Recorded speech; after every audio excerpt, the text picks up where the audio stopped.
Yeah, I know. It's a tall color. Yeah, well, and the heels certainly help. So I'm gonna do some old shit tonight. Old shit? And since it's really fucking dark, I'm gonna start with kind of a joke, kind of a true story, just to lighten the mood before we talk about when I worked at a factory and was drowning my liver in Jack Daniels every weekend. So we'll start with a laugh first. No, this is a true story. My current job, I'm a substitute teacher. Don't ask too many questions. No, actually, believe it or not, the principals at the schools I work at really respect me. I think that's because they haven't been to any of my shows.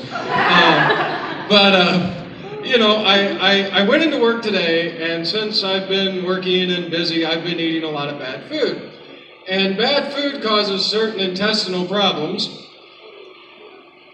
You know how hard it is to hold a fart when you are an elementary substitute, because if you let it go, the kids will never let you forget it. Like, I'm standing there like, trying so hard not to fart, you know. I'm like, is it time for you guys to go to gym yet? I really got to use the bathroom. Oh, they are. No, trust me, kids are dicks. There's a reason I don't substitute at middle schools. Alright, now that we've lightened the mood, let's get fucking heavy. Heavy shit. Heavy shit. Alright. Y'all don't even know. Okay, well, oh yeah, fuck. We'll just start with this one. This is called Sickness. I'm sick from over-drinking and under-eating, from living off pork fritters and frozen pizza, forgetting what a good home-cooked meal tastes like. I'm sick, I'm hungover from failed relationships and romances that went nowhere, mainly because I never had the balls to say, would you? I'm sick from quitting and sick from firing, of being able to stand the ground on the picket line, but not being able to tow it on an assembly line, or a register line, or an order line. I'm sick of machinery, of clanging registers and horns. I'm sick of the public. I'm sick from running, from hiding, from escaping. I'm sick of escaping. I'm sick from my friends worrying about me constantly, worrying if I'm going to make it. How long can you run full tilt boogie without collapsing? And isn't it sick that my friends are more worried about me than my family? I get token prayers from my family. My friends bring me food and music. They bring cigarettes and remind me that I'm not always so alone. I'm sick. I'm clutching my trash can, puking up memories from the old days that somehow almost never seem to exist.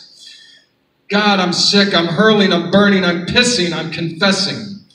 And will it all be enough to feel well again? I would just want everyone to know that was pre-me. They eat now. Yeah, all these poems were pre-Millie. Hence, Millie's the reason I actually have an ass now. This used to just be bone. And I promise I'm only going to talk about my ass. I'm not going to do an angry strip show. I'm stealing your act for next week. Okay. I'm sorry. They're only slightly kidding. That's true. All right, this one's called The Prettiest Woman I Ever Knew. When the clock turns to 12:39 a.m. and I'm burned out on arguments that go nowhere, I think back to her strutting with a misty menthol light 120 and swinging a handle of rusky rot gut. She was a stage creation, an act, a show who disappeared when the lights went up. She vanished between the pages, dancing in the air to the rhythm of a punk rock junkie bitch down the cracked concrete. She was the prettiest woman I ever knew. All right, I got one more. Last shit. Last Final shit. It is a finale, and I got to leave a little bit early tonight, so I don't know if I'm doing an encore. So this might be it for me. And as usual, if you like any of this shit, buy a book! How much are they? The books are only $5! Only $5? Please support. You can't afford not to buy one. Please support an impoverished substitute teacher who needs more money for mascara. It's true. All right, so this one's called How the Story Ends. And it's funny, I wrote this.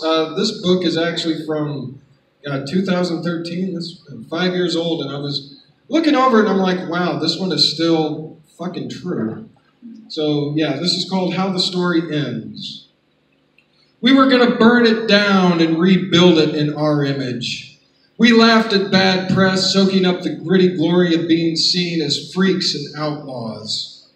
Man, Doc was right. 5 or 6 years ago seems like a lifetime. Now we sit around and share stories of scars and victories that nobody really remembers or cares about anymore. No longer dunking our heads into the fiery punch bowl, smiling smugly as others are shocked by how much we consume. Our throats have atrophied. Just one shot is enough anymore to get our heads spinning. We smile and joke about the dead-end paychecks we ended up signing for, speaking endlessly of finding something better when we know nothing better will come for us.